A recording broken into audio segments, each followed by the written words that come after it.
I'm Brittany Lewis, a reporter here at Forbes. Joining me now is Forbes contributor, Dr. Omer Awan. Dr. Awan, thank you so much for joining me. Thank you so much for having me. Of course, as you know, since you are a doctor, January is the time that people set a lot of health based New Year's resolutions. Eating healthier, working out, things like that. But you write about a different resolution that could have a bigger impact on your health. What is it?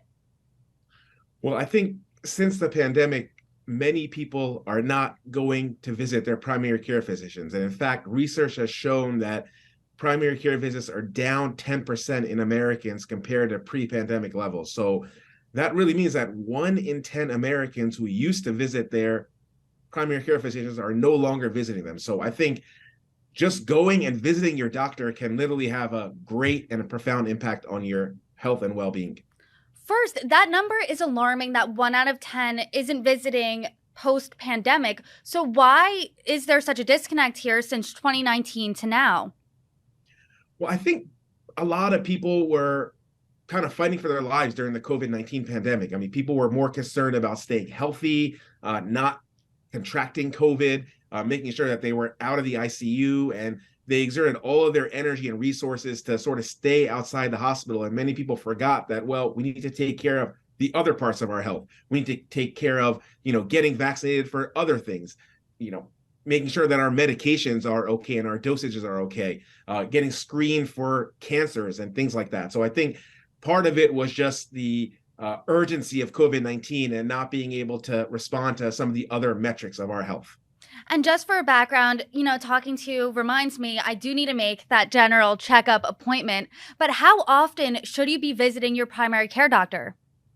I think at a minimum, and depending on your age and your, health conditions and your, the different diagnoses that you may have, at least once a year. So, it's recommended that you go visit your primary care doctor for a general well-being checkup once a year, just to make sure, if nothing else, just an opportunity for you to connect with your doctor, talk about your health, discuss health-related issues, make sure your vaccinations are up to date, make sure that you're taking the right medications for whatever problems or issues that you have, and just discuss, how you can maintain a good and healthy lifestyle. So at least once a year at the very minimum.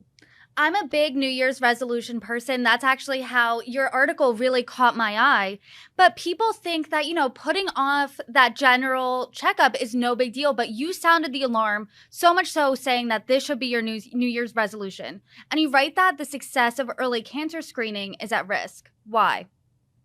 Well, if we're not going to our primary care doctors, we may not be getting screened for cancers that we may not know that we have. So, for example, there are 5 cancers that are easily screened for: breast cancer, lung cancer, cervical cancer, colon cancer, and of course, prostate cancer. So those 5 cancers, we have screening tests that allow you to detect whether or not you have cancer before symptoms even occur, before you may even know that you have cancer. And this screening is key because it prevents the cancer from being diagnosed at a stage when it's too late, when symptoms are already present and treatment may not be effective. So that's really the beauty of going to your primary care doctor, because you can get alerted to screening tests that you may do that will eventually save your life.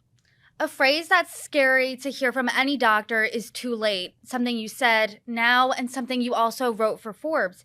It sounds like these proactive measures are really a matter of life and death.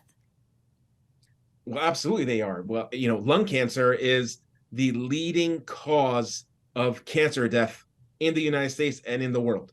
And it's very easily screened for. I mean, you can get a low dose CT, which literally takes 2 minutes of your time, and that can detect cancers far faster than even a chest x-ray or any other screening test that we have has to offer. And quite frankly, 94% of Americans who are eligible to get screened are not getting screened for lung cancer. And this is the deadliest cancer that we know of.